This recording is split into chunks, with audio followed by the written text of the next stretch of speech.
Bien, buenas tardes a todos y a todas. Estamos ya en la tutoría número 5 de Economía, Fundamentos Macroeconómicos, que como sabéis lo damos en el tercer curso de Trabajo Social, en tercero de grado, en el segundo cuatrimestre. Así que para nosotros es ya, wow, ya llevamos un recorrido. Yo creo que llevamos casi la mitad de las tutorías que tenemos que dar, o la mitad, ya perdí un poquillo la cuenta.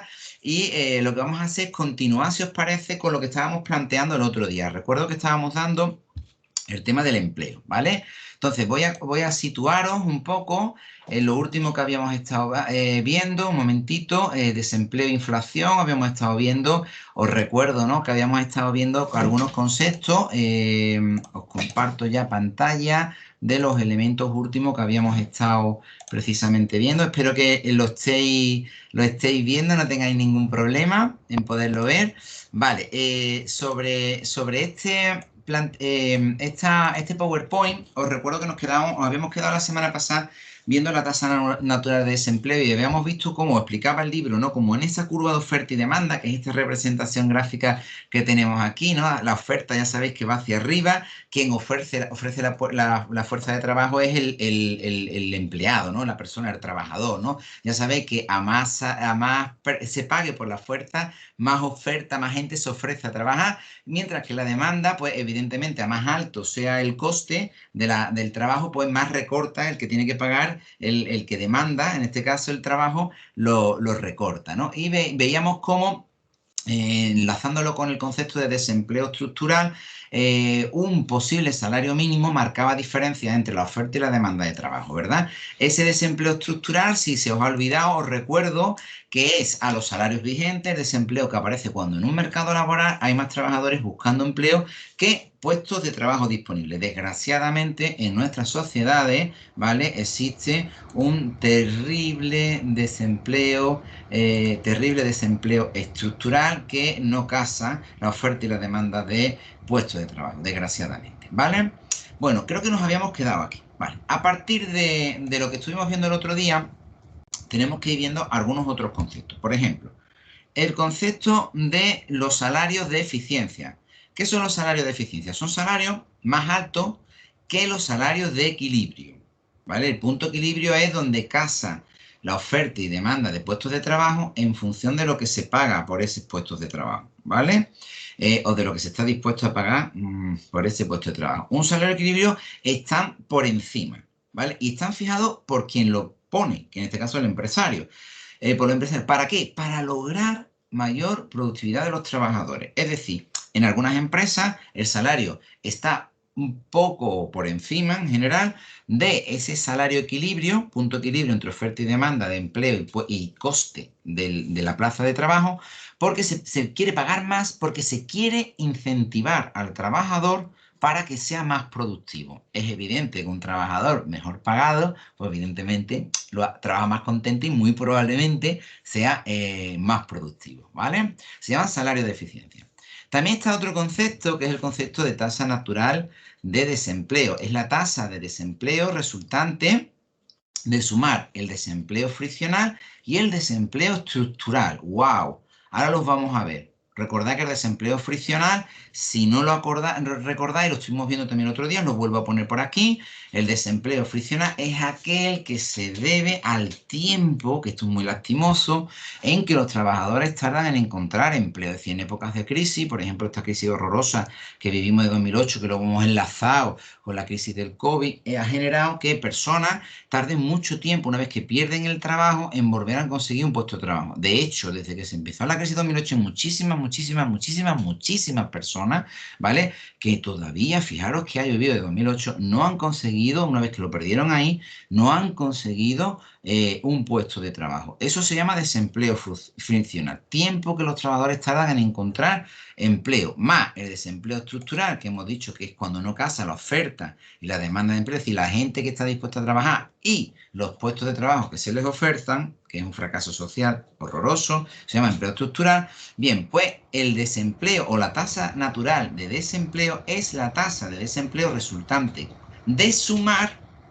ese desempleo friccional, que es el tiempo que tarda en encontrar el trabajo una vez que lo pierde, Y el desempleo estructural, que es ese vacío terrible o divergencia entre lo que se oferta y lo que se demanda en términos de puestos de trabajo, ¿vale? También estaría el concepto de desempleo cíclico. No os preocupéis porque todo esto lo vamos a ver un poquito más al detalle, ¿vale?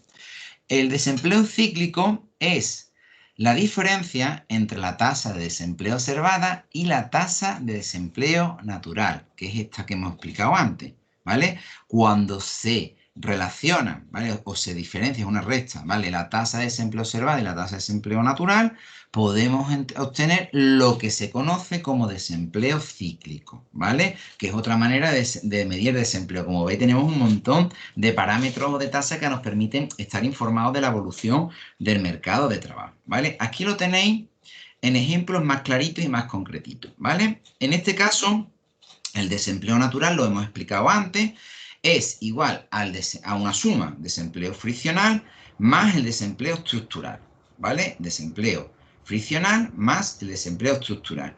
El desempleo friccional os pongo aquí la tasa de desempleo, la tasa de desempleo resultante de sumar el desempleo friccional y el desempleo estructural que antes la hemos explicado, ¿vale?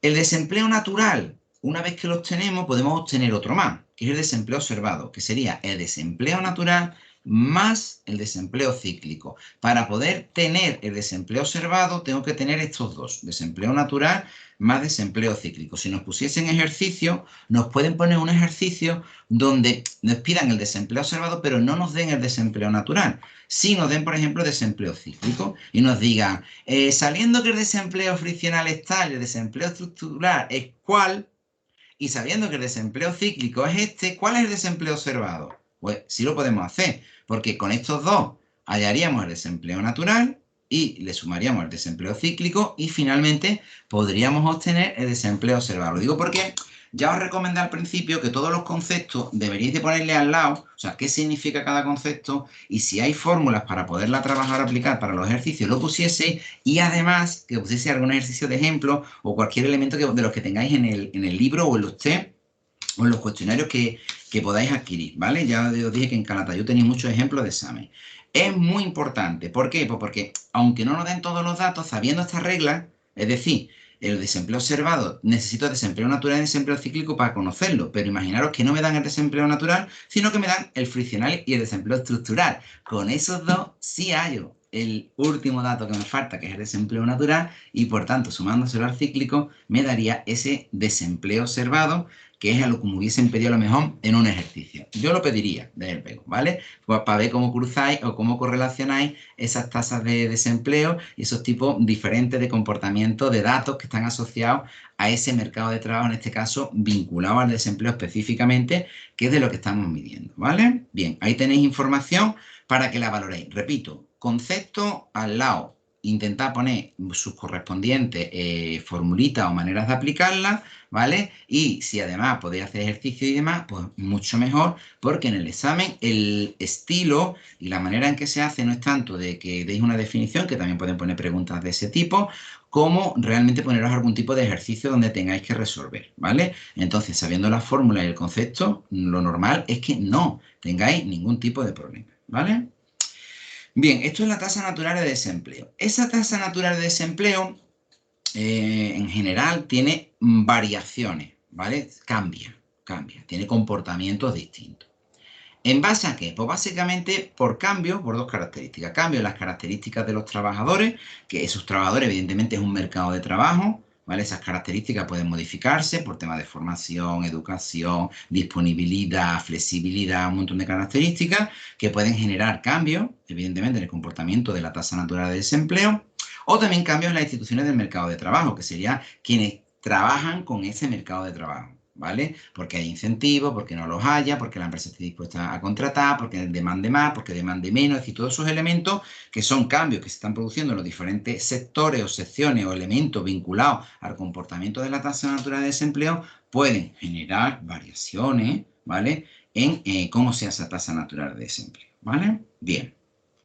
Con todo ello, a mí me gusta mucho tirar de los resúmenes que tiene vuestro libro, porque además me parece que están muy bien elaboradas, ¿vale? Esas las ponemos aquí un poquito para que las podáis ver, ¿vale? La creación a nivel de general, ¿no? La creación y destrucción de empleo, así como la renuncia voluntaria, llevan a la búsqueda de empleo, el tiempo dedicado a tratar de encontrar un puesto de trabajo, ¿vale? Con consecuencias inevitables que exista cierta cantidad de desempleo siempre, ¿vale? Incluso cuando hay pleno empleo, ¿vale? En cualquier caso, ese tiempo es lo que nosotros hemos llamado desempleo friccional, ¿recordáis? El desempleo estructural era otra cosa, se debía a una serie de factores como los salarios mínimos, la presión de los sindicatos, salarios de eficiencia, que eran los que estaban por encima, pero porque el que contrataba los quería poner por encima, no porque hubiera un salario mínimo, y efectos secundarios de las políticas económicas que se puedan producir. Ese desempleo estructural era la discordancia, no concordancia, ¿vale? Entre en una curva de oferta y demanda de empleo, ¿vale? Cuando no casaban la oferta y la demanda de puestos de trabajo, ¿vale? O de empleo, ¿vale? Eso también lo hemos dicho. La suma del desempleo friccional y del desempleo estructural es el desempleo natural y da lugar a la tasa natural de desempleo. Por el contrario, el desempleo cíclico varía con el ciclo económico. El desempleo observado es la suma del desempleo natural y del desempleo cíclico. Antes hemos puesto las fórmulas, que son estas que están aquí, que no se os pueden olvidar porque nos han servido para incluso poder presentar algún tipo de ejercicio, ¿vale? También importante, la tasa natural de desempleo puede cambiar a lo largo del tiempo debido a cambios en la población activa, hemos dicho, los trabajadores y en las instituciones. También puede verse afectada por las políticas económicas, evidentemente, por eso estamos dando macroeconomía. Concretamente, se cree que las políticas diseñadas para ayudar a los trabajadores pueden ser una causa de las altas tasas europeas de desempleo natural. Bueno, eso depende de los discursos. Hay quienes dicen que precisamente si no estuviesen esas políticas, pues a lo mejor se creaba menos empleo o de peor condición o de peor calidad o de peor estabilidad que lo que se viene creando, que ya decís, está la cosa bastante mala, ¿vale? Y más todavía con el tema del COVID y todo lo que nos ha llovido desde la crisis de 2008 hasta ahora, que ha sido horrorosa, ¿vale? Para todo el sector laboral. Bueno, con ello terminaríamos el tema el tema 3, que es el desempleo y la fracción. Y a ver si tenéis dudas o alguna pregunta, algún problema con ese tema, por favor, antes de seguir, contadme.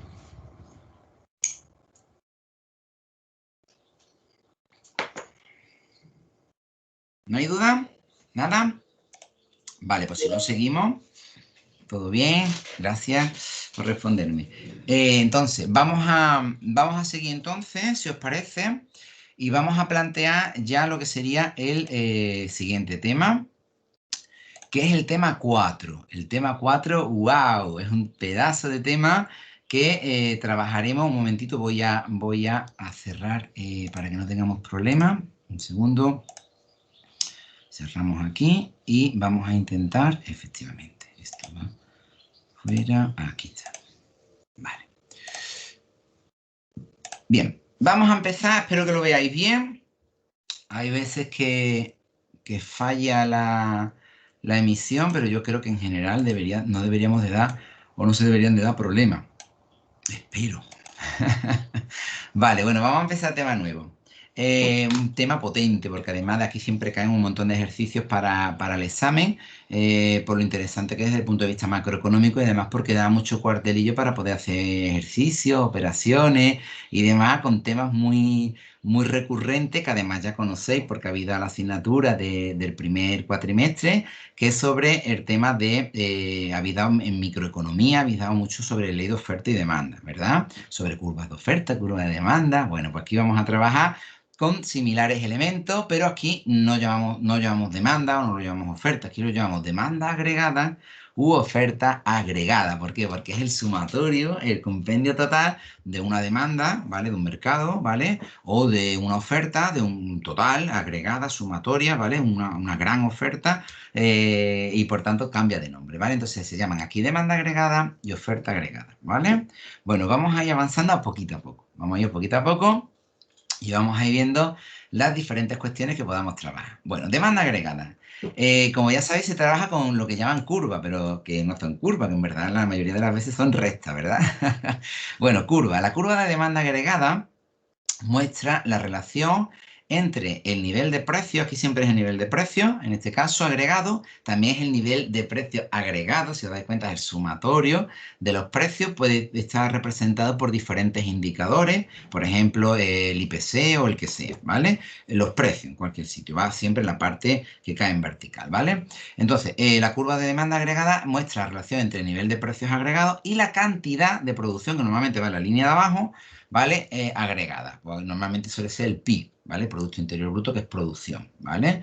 Y la cantidad de producción agregada que demanden los hogares, las empresas, el Estado. Si os dais cuenta, aquí es todo a lo bestia, porque claro, estamos hablando de macroeconomía. Es demanda agregada, toda la demanda. Entonces aquí estarían los hogares, las empresas, el Estado, el resto del mundo, ¿vale? Entonces, repito, una curva de demanda agregada es una relación que se establece entre lo que las cosas cuestan y lo que se produce, ¿vale? En función de eso tiene la demanda comportamientos distintos, ¿vale? Ahora la veremos, pero es muy fácil porque se pide a microeconomía y aunque no la hayáis dado, la vais a ver bastante claro. Bueno, hay un elemento interesante porque además siempre ponen algún ejercicio en los exámenes y en las P, que es con esta formulita que os pongo aquí, que es el PIB, ¿vale? Producto Interior Bruto, también es igual, o lo podemos hallar también a través de los diferentes conceptos que lo componen. Por ejemplo, el C, que es el consumo, el PIB se compone del consumo más la I, que es la inversión, más G, que es el consumo o gasto público, ¿vale? Más la X, que serían lo que exportamos, atento, menos las importaciones, ¿vale? Si os ponen ejercicios con esto, os pueden dar el PIB, el consumo, la inversión, el gasto y el consumo público, perdón, las exportaciones, decir, ¿y cuántos son las importaciones? Pues la podéis sacar despejando la X. ¿Vais viendo? O sea, cualquiera de los elementos que tuvieseis ahí como incógnita, en un momento dado, si os dan el resto de datos, podéis hallarlo, ¿vale? Da igual que os pidan el PIB, que os pidan el consumo, la inversión, el consumo público, las exportaciones o las importaciones. Lo digo porque os pueden plantear, algunos caen solamente aplicando esta formulita, ¿vale? Y es muy interesante porque con ello la podéis sacar. Entonces, apuntaros siempre esto para temas de ejercicio de oferta y demanda, en este caso con el PIB, que ya digo, algunos ejercicios caen. Bueno, aquí tenéis una demanda agregada estándar, aquí tenéis una demanda agregada habitual o normal, una demanda agregada que es cuesta abajo. Cuesta abajo. ¿Por qué cuesta abajo? Pues muy sencillo, porque lo normal es que a más altos son los precios, os dais cuenta, en la parte de la izquierda estaría el nivel agregado de precios, o sea, a más cuestan las cosas, menos se demandan, porque oye, está muy caro, ¿vale? Pues como está caro, hay menos demanda. Y conforme va bajando el precio, vais viendo, el precio va pasando de 7,9 a 4,2 hacia abajo. ¿Qué le ocurre a la demanda? Pues que se genera en este caso, una demanda agregada, tiende a ir a mayor producción, ¿vale? A más cuestan las cosas, menos demanda hay, ¿vale? Y a más baja, pues más demanda hay, más cantidad de producción hay. ¿Por qué? Pues porque en este caso el precio ha bajado y está interesante comprar, ¿vale? Entonces se demanda más a precios más bajos. El comportamiento básico de una demanda, ¿vale? Demanda, atentos, agregada. ¿Cómo se representa? En microeconomía, la curva de demanda la representábamos con una D. En macroeconomía, pues como es demanda agregada, pues ponemos AD, ¿vale? AD. ¿Entendido? Bien, aquí os leo un poco el texto de esta figura, que la tenéis en vuestro manual. La curva de demanda agregada muestra la relación, como ya sabemos, entre el nivel de precio y la cantidad demandada de output agregado. En este caso, pues el PIB real lo tenéis por ahí abajo, ¿vale? La curva es decreciente debido a dos efectos que ahora los vamos a explicar, que son el efecto de riqueza y el efecto tipo de interés, causados por una variación en el nivel agregado de los precios. O lo que es lo mismo, cuando se producen cambios en los precios, la demanda cambia, ¿vale? Se comporta de diferente forma en función del precio. Es como una regla de juego. Aquí tenéis, utilizando datos de 1933, cuando el nivel de agregado de precio estaba en 7,9, aquí lo tenéis, mirad, ¿vale? Cuando el precio estaba en 7,9 de esa producción que fuera en general, ¿vale? De esa cantidad, el PIB, exactamente, estaba, el nivel agregado de precio, perdón, deflactor del PIB, estaba en 7,9, ¿vale? En 1933, ¿qué teníamos? Porque teníamos una cantidad de producción de PIB real, en producción, en este caso de 7,716 miles de millones de dólares, ¿vale? Estamos hablando de cantidades macroeconómicas, ¿vale? La cantidad total de bienes y servicios era esa. En 2005, os ponéis, sin embargo, según muestra la curva hipotética, si el nivel de precio agregado hubiese sido solo de 4,2, es decir, hubiese bajado, ¿ha visto? Baja el precio de 7,9, pasa a 4,2. ¿Qué le ocurre a la cantidad? Pues como una curva de demanda agregada, ¿vale? Cuando bajan los precios, aumenta la producción. Cuando bajan los precios, aumenta la producción. Esto lo metéis en la cabeza. Demanda agregada, cuando bajan los precios, aumenta la producción. Cuando suben los precios, se recorta la producción, ¿vale? Este es el comportamiento. Entonces, es muy importante que lo tengáis. Es decir, en este caso, se pasaría, si el precio pasa de 7, lo que cuestan las cosas, ¿no? El nivel agregado de precio pasa de 7,9 a 4,2, pues aquí, ¿vale? Como están los precios más bajos, se produce un aumento, ¿vale? Se pasa de 716 miles de millones de dólares a mil miles de millones de dólares, ¿vale?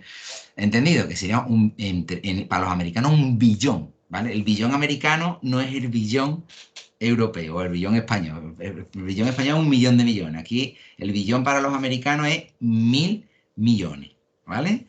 En cualquier caso, lo vais viendo aquí en la curva. Es decir, la curva nos describe el comportamiento en función de los precios de la producción. O si queremos aumentar o disminuir la producción, cómo deberían de ser los precios. Si nos lo pueden preguntar de una manera o nos lo pueden preguntar de otra. Pero siempre, siempre, siempre, siempre, por favor, demanda agregada, pendiente descendente, ¿vale? Siempre hacia abajo, ¿vale? Para reflejar este comportamiento. Oye, Baristo, yo en una demanda agregada, yo no me acuerdo si cuando baja los precios sube o baja la producción. No pasa nada. Te lo dibuja, te dibuja una curva de demanda agregada y ahora ves lo que le pasa a los precios o abajo, la parte de abajo, conforme varía uno, varía otro. Y ya tienes ahí la respuesta a tus dudas o a tus preguntas. Entonces, muy importante tener este concepto muy clarito. En este caso, yo definiría qué es la demanda agregada, pondría un ejemplo de curva de demanda agregada con los comportamientos y a partir de ahí pues, puedo responder a muchas preguntas de PEC o a muchas preguntas de examen, ¿vale? Bueno, ¿por qué tiene pendiente negativa la curva de demanda agregada? Bueno, ya hemos sin querer mencionado algunas cosas. Uno es lo que se conoce como el efecto riqueza. El efecto riqueza. Si todo lo demás no varía, esto es muy importante, un aumento en el nivel de precio, que las cosas cuesten más, reduce, atento, el poder adquisitivo en muchos activos. Esto es muy importante. Si lo que las cosas cuestan más, yo con el mismo dinero, aunque tengan los mismos activos, el mismo capital, mismo dinero, ¿vale? No puedo comprar lo mismo con ellos. ¿Se ha entendido? Es decir, si yo tengo 2 euros y con 2 euros antes me compraba 2 latas de Coca-Cola en la máquina expendedora de la esquina de mi casa, me la acabo de inventar, y llega el vendedor, ¿vale? Y aumenta los precios. Dice que ya no vale 1 euro la lata, que vale 1 euro y 10 céntimos. Yo tengo los mismos 2 euros. A mí nadie me ha quitado dinero. Pero ese aumento de precio hace que yo con el mismo dinero ya no me puedo comprar 2 latas. Con 2 euros me puedo comprar una lata. Y si quiero otra, o me endeudo, o pido prestado, o me espero a tener más dinero cuando sea. Se va entendiendo. Y evidentemente una reducción, o sea, al revés, general de precio, aumenta el poder de compra de los activos, de los consumidores, e implica un aumento del consumo. Esto es muy importante. Es decir, cuando los precios bajan, la demanda, recordáis, la demanda, ¿vale? Y la producción aumentan. Claro, está más barato. Ha caído el precio. Ahora es un buen momento para comprar. O con el dinero que tengo, ahora me lo puedo permitir. ¿Por qué? Porque ha bajado el precio, entonces me lo puedo comprar. Vais viendo. Entonces, el efecto de riqueza es muy importante y tiene mucho que ver con elementos como la subida o la bajada de los precios, de lo que las cosas cuestan. O sea, el tema de los precios es bastante, bastante importante porque te puede generar riqueza o te puede generar empobrecimiento teniendo el mismo capital. ¿vale? Por eso es tanto el debate de la inflación, lo veremos un poquito en otra parte del tema, ¿vale? Eso es muy importante, ¿vale? Esa divergencia entre lo que las cosas cuestan y el poder adquisitivo. Yo siempre lo digo que, aunque subiesen los precios y suben los salarios, nunca habría inflación, porque tú nunca perderías poder adquisitivo. Pero claro, como no estamos dispuestos a subir los salarios, empobrecemos a la gente, aunque no le hayamos quitado dinero. Pero ya no pueden comprar lo mismo con el mismo dinero, ¿vale? Porque han subido los precios.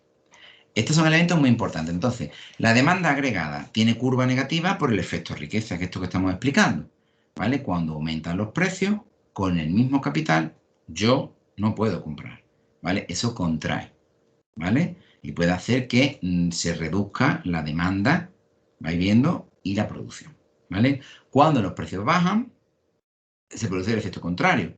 Si ahora tengo más, con el mismo dinero, tengo más posibilidad de poder adquisitivo, puedo demandar más, puedo comprar más, me es más interesante comprar. Al consumidor le genera un aumento, aumenta el consumo, ¿vale? Estos son comportamientos estándar, ¿vale? De la curva de demanda agregada. ¿Por qué tiene también la curva tiene pendiente negativa? La curva de demanda agregada, recordad AD, ¿no? Demanda agregada. Por el denominado efecto tipo de interés. Vamos a ir avanzando cositas, aunque esto del efecto de tipo de interés lo iremos viendo también en la parte de la banca y explicaremos más cositas, ¿vale? Son elementos macroeconómicos muy importantes que se marcan a partir sobre todo de los bancos centrales, ¿vale? Pero ya lo iremos explicando un poco más adelante. Los economistas usan el término dinero, bueno, efecto tipo de interés, ¿vale? En su acepción más concreta para referirse al efectivo y a las cuentas corrientes contra las que se pueden extender cheques. Es decir, el dinero se refiere a todo el dinero físico que hay por ahí, más todo el dinero que está en las cuentas, ¿vale? Cuentas a las que tú puedes cargar compra o puedes extender cheques o puedes gastar directamente desde la cuenta. Las personas y las empresas utilizan dinero, de la forma que sea, porque reduce el coste y los inconvenientes de llevar a cabo transacciones. Evidentemente, nosotros básicamente la adquisición de bienes y servicios la hacemos vía dinero, ¿no? Un aumento en el nivel de precios agregados, o sea, lo que las cosas cuestan, ¿vale? Reduce el poder adquisitivo de una cantidad dada de dinero. Es decir, ese dinero, ya hemos explicado, ya no vale lo mismo. Con ese mismo dinero ya no puedo comprar lo mismo. Para comprar, pon aquí, la misma cesta de bienes y servicios, las personas necesitan más dinero. ¿Qué ocurre? Por eso, como respuesta a un aumento del nivel de precio agregado general, las personas intentan aumentar la cantidad de dinero que tienen mediante un mayor endeudamiento o mediante la venta de activos tales como, por ejemplo, bonos, acciones y cosas de esas. Oye, yo para seguir pagando o afrontando mis gastos, como han subido los precios, tengo que tirar de cosas que tenga de dinero. O sea, demando dinero. Yo necesitamos más dinero. O pido prestado dinero. ¿Vais viendo? No tengo suficiente, han subido los precios y te quiero seguir o necesito adquirir determinados bienes y servicios. Entonces, ¿qué hago? Pues si no lo tengo, me lo busco. O bien vendiendo activos o elementos que tuviese por ahí, ¿vale? O, en cualquier caso, pidiendo préstamo. Esto reduce, atentos, si todo, esto es generalizado en una sociedad, estamos hablando de un elemento macro, no uno en su casa, sino de todas las casas de un país, ¿vale? Esto reduce los fondos disponibles para prestar a otras personas y hace que suban los tipos de interés. Me paro. Si mucha gente pide en sus bancos prestado dinero, el dinero es finito. ¿Vais viendo? Se puede ir terminando la cantidad de dinero disponible para préstamos. Y conforme se va terminando, ¿qué le pasa a esa cantidad? Que como hay mucha demanda, cada vez cueste más caro adquirir dinero prestado. ¿Vais viendo por dónde voy? Repito, cuando hay mucha gente que necesita dinero y pide préstamo, en general, una cosa a nivel social importante, reduce los fondos disponibles para prestar a otras personas y hace, por ende, por ese tirón que tenemos de la demanda, ¿vale? Un aumento de los tipos de interés. Es decir, cuesta más caro pedir dinero y cuesta más caro adquirir dinero, ¿vale? La subida de los tipos de interés. Esos tipos de interés, ya os explicaré que no son los tipos de interés directos que se aplican al que pide el préstamo. El tipo de interés es el interés al que las bancas privadas y con la pública o entre ellas se prestan el capital. Ese es el tipo de interés de verdad. Sí, hay un mercado más allá de lo que es el mercado propiamente dicho público, digamos, abierto para las personas para pedir o para las empresas o para los estados para pedir préstamos, que está por encima. Y por ahí es donde se prestan los flujos de capital. Eso lleva unos intereses. Claro, si todo el mundo está pidiendo dinero, aquí arriba, que es donde se gestiona eso, aumentan los tipos de interés. Se hace más caro. ¿Por qué? Porque hay una demanda ampliada y ya sabéis, ley de oferta-demanda. Si hay más gente que lo demande, hay menos capital disponible, es más caro, hay más interés adquirir ese dinero. ¿Vale? La subida de los tipos de interés reduce la inversión porque eleva los costes de los préstamos. Me paro. Si ahora que han subido los tipos de interés, es decir, adquirir préstamos o adquirir dinero para mí que estoy aquí abajo, empresa o particular, empresa, me cuesta más dinero y yo que soy inversor o iba a invertir o iba a abrir una fábrica o iba a crear un nuevo proyecto, ahora mismo es caro pedir préstamos, no me interesa. ¿Se ha entendido? Si esto es generalizado, un aumento de los tipos de interés hace que aquellos que estuviesen dispuestos a invertir con capital prestado, se lo piensen no, que como es más caro, vamos a reducir, en este caso, ¿vale? La inversión. La subida de los tipos de interés reduce la inversión porque eleva los costes de los préstamos. Vais viendo, cuando los préstamos están más baratos, me cuesta menos adquirir ese capital para poderlo invertir, me interesa, lo hago. ¿Vale? Además, también reduce el consumo. Vais viendo, han aumentado los tipos de interés, eso también va a afectar al consumo. Porque los hogares, esto es muy importante, aunque eleven el coste, porque los hogares ahorran una parte mayor de su renta disponible. Reduce el consumo porque guardo más porque ahora mismo no puedo. ¿Vais viendo o no? No es un buen momento. ¿Por qué? Porque está más caro. ¿Qué hacen los hogares? Ya me lo compraré más adelante o lo compraré en otro momento mejor. Hay una reducción del consumo. Muy, muy importante. Así pues, para que nos entendamos. Fijaros lo que supone una reducción del consumo. Es decir, el consumo es un motor económico fundamental. Eso se recorta. Así pues, un aumento en el nivel de precios agregados deprime la inversión y, recordáis, inversión y el consumo, C. Estas son las que se ven afectadas. Un aumento del nivel de precios agregado deprime la inversión y el consumo mediante su efecto sobre el poder adquisitivo del dinero. Es decir, el efecto que se conoce con el nombre de efecto tipo de interés de una variación del nivel de precios agregados, que es lo que nosotros hemos explicado. ¿Vale? Esto hace también que una curva de demanda agregada tenga pendiente negativa. Es decir, conforme esos precios, esos elementos, que en este caso el precio del dinero aumenta el tipo de interés, afecta totalmente a consumo, que afecta a producción, que afecta, ¿vale? Va todo encadenado, afecta a inversión, tal y como nosotros hemos explicado, ¿vale?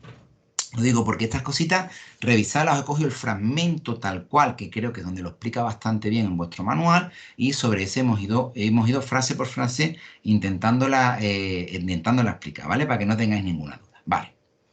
Más cositas. Bueno, las demandas, las curvas de demanda agregada, recordáis que estamos en macroeconomía, igual que ocurría en microeconomía, pues tienen desplazamientos de curva de demanda, ¿vale? Es decir, movimientos hacia la izquierda o hacia la derecha, no por la curva, que es lo que hemos explicado antes, ¿vale? Sino de movimiento de toda la curva completa en un sentido o en otro. Estos se llaman desplazamientos de la curva de demanda agregada, porque estamos en la curva de demanda agregada. En la figura 14.2, ahí la tenéis la opción A y la opción B. Os leo, ¿no? Es muy sencillo, ¿vale? El panel A muestra el efecto de variables que elevan la demanda agregada para cada nivel de precio, como por ejemplo la mejora de la expectativa de los consumidores o de las empresas o el aumento del gasto público. Es decir, cuando cambian cosas de ese tipo, gordas, ahora las veremos. Veremos qué elementos mueven o desplazan la curva de demanda agregada. ¿Qué es lo que ocurre? Pues en este caso que se ha incrementado, ¿vale? Va a haber un incremento generalizado de toda la demanda macroeconómica, demanda agregada. Estos cambios hacen que la curva de demanda agregada se desplace en este caso hacia la derecha, ¿vale? Pasando, aquí lo tenéis, de A de 1, demanda agregada 1, a la curva de demanda agregada 2, ¿vale? En el otro panel muestra el efecto de variables que reduce la demanda agregada para cada nivel de precio, como por ejemplo puedan ser, entre otras cosas, una disminución de la riqueza originada por una caída de las cotizaciones bursátiles que puede provocar, por ejemplo, un desplazamiento de toda la curva hacia la izquierda. Si va a producir una contracción generalizada, por eso vamos hacia la izquierda, de toda la demanda agregada de una sociedad, de una región o de donde nosotros la estemos valorando. Es decir, pasaríamos a una disminución, un desplazamiento hacia la izquierda de demanda agregada 1, esa posición, a la demanda agregada 2. Esto es la descripción de un desplazamiento de las curvas de demanda agregada, ¿vale? Que ya más o menos de la microeconomía esto os tiene que sonar bastante. Importante, y aquí nos metemos ya en macro, ¿qué es lo que hace que una curva de demanda agregada se desplace hacia la derecha o se desplace hacia la izquierda? Es decir, haya un crecimiento, un aumento, mejor dicho, generalizado de demanda o una disminución generalizada de la demanda agregada. Pues básicamente los factores que vienen en esta tabla, que es la 14.1, que están muy bien elaboradas, ¿vale? Por ejemplo, cambios en las expectativas. Las expectativas son muy importantes, por eso se hacen encuestas de opinión. Oiga, ¿usted cree que la economía va a ir mejor o va a ir peor? ¿Usted cree que el año que viene va a gastar más o va a gastar menos? ¿Usted cree que el año que viene va a cogerse vacaciones o no? Las expectativas son muy importantes porque son el motor del movimiento económico en muchos casos, ¿vale? Las expectativas de los empresarios, de la gente común, todo eso son importantes, ¿vale? Cambios en las expectativas. Es fácil. Si los consumidores y las empresas, que son los que tiran del consumo, de la demanda, ¿vale? Dicen que va a ir mejor, se vuelven más optimistas, ¿qué le pasa a la demanda agregada? Porque se desplaza a la derecha. Hay un crecimiento de la demanda agregada. Estas cosas las deberéis de anotar, ¿vale? Porque os van a servir para las P y para los ejercicios.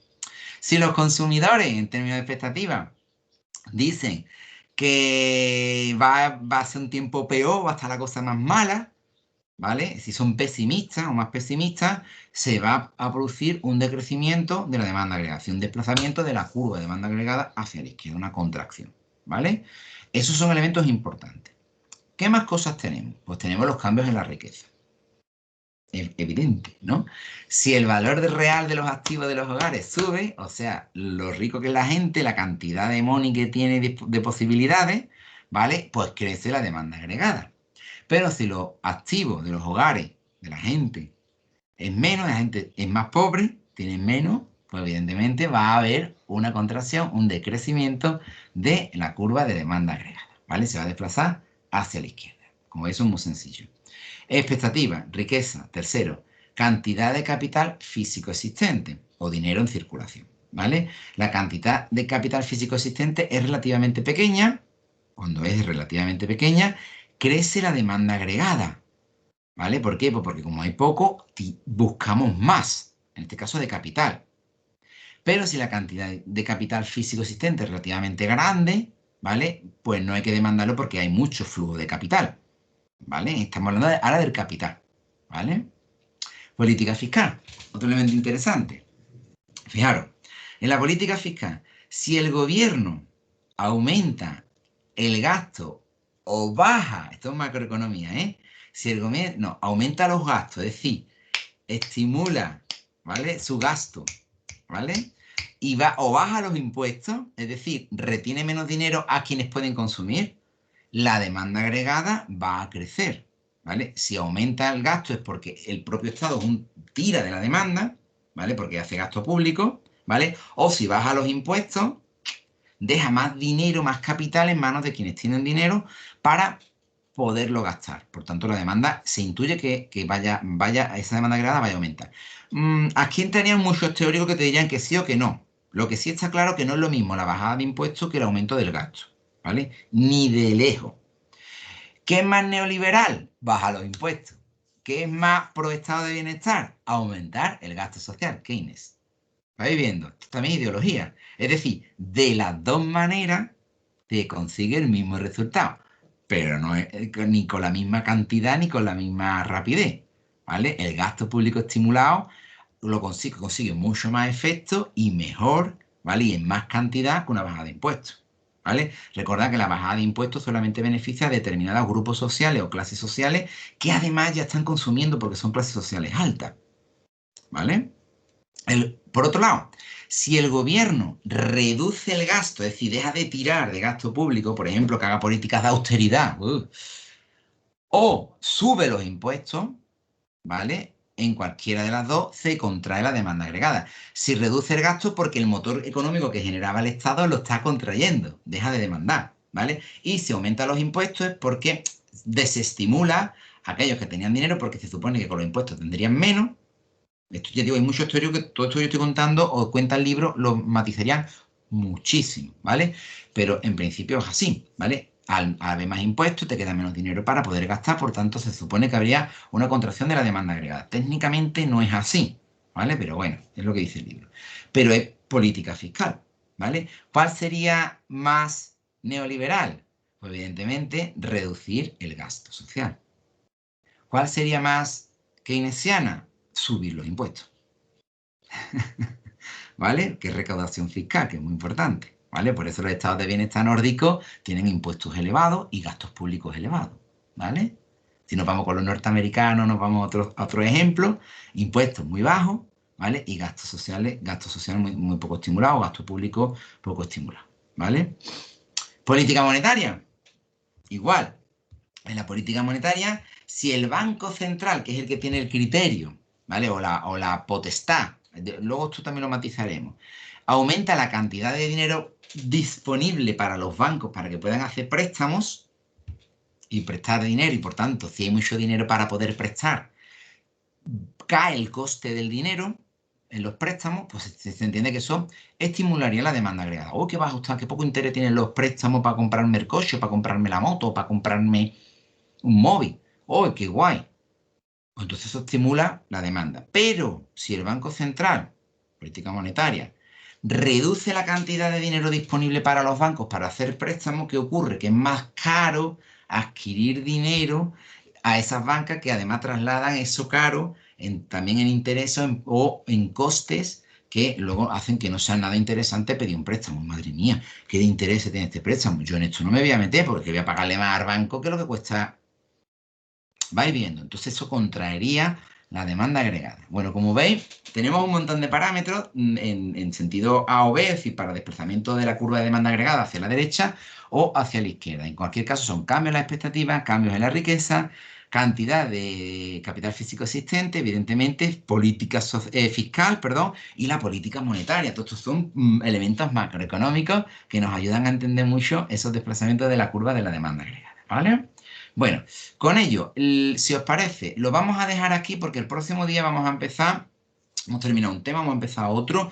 Vamos a empezar con la oferta agregada, ¿vale? Y vamos a ir explicando el otro comportamiento de la curva hasta llegar a esto tan divertido como es esto que tenemos aquí, que sería precisamente una situación de modelo ADAS, ¿vale? Antes el modelo era modelo AS, que sería el modelo de oferta y demanda. En este caso va a ser modelo ADAS, que lo vamos a ver el próximo día, con el punto, no el punto de equilibrio, sino el punto de equilibrio macroeconómico. En este caso, este que está saliendo aquí es a corto plazo, ¿vale? Pero no os preocupéis, que luego lo explicaremos y veremos cuándo es a corto plazo, cuándo es a largo plazo y todo ese tipo de mijitas, ¿vale? En cualquier caso, el próximo día iniciamos con la oferta agregada y vamos metiéndole pequeñas cositas para que luego podáis hacer los ejercicios y entender bien la asignatura, ¿eh?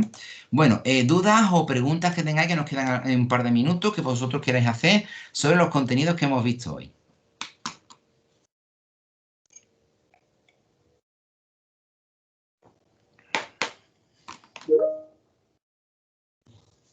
Bien, pues vamos a hacer una cosa. Nos despedimos aquí, que me tengo que meter en la siguiente clase, ¿vale?